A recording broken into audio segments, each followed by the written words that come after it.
السلام علیکم ورحمۃ اللہ وبرکاتہ۔ بسم اللہ الرحمن الرحیم۔ حضرت سلیمان علیہ السلام اپنے ایک وزیر کے ساتھ مجلس میں بیٹھے گفتگو کر رہے تھے کہ ایک شخص نہایت خوبصورت حلیے میں عمدہ پوشاک پہنے اعلیٰ وضع قطع کے ساتھ مجلس میں داخل ہوا۔ تھوڑی دیر بیٹھنے کے بعد وہ شخص چلا گیا۔ اس کے جانے کے بعد وزیر نے حضرت سلیمان علیہ السلام سے پوچھا، اللہ کے نبی، یہ ابھی جو شخص آپ کے پاس تھا کون تھا؟ ارشاد ہوا، میرے پاس جو شخص بیٹھا تھا وہ ملک الموت تھا۔ جیسے ہی وزیر نے موت کے فرشتے کا ذکر سنا، اس کا رنگ فک ہو گیا، جسم کپ کپانے لگا، عرض کرنے لگا، حضرت میں آپ سے درخواست کرتا ہوں کہ ہوا کو حکم دیں وہ مجھے ہندوستان پہنچا دے۔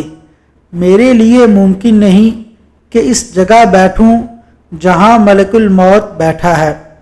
حضرت سلیمان علیہ السلام نے اس کی درخواست قبول کر لی، ہوا کو حکم دیا، اس نے وزیر کو ہندوستان منتقل کر دیا۔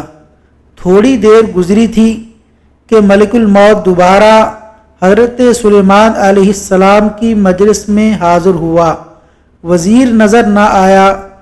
پوچھا، آپ کا وزیر کدھر گیا ہے؟ ارشاد فرمایا، تیرے ڈر اور خوف کی وجہ سے ہوا نے اسے ہندوستان پہنچا دیا ہے۔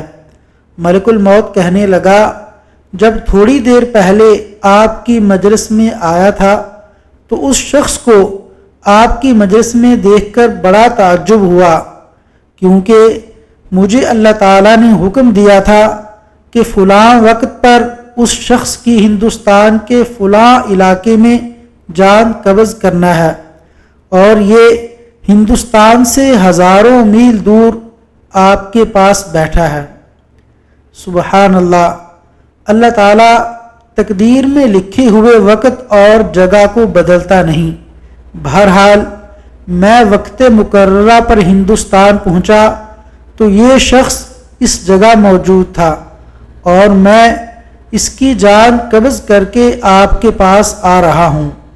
وصلی اللہ علی نبینا محمد وعلی آلہ واصحابہ اجمعین۔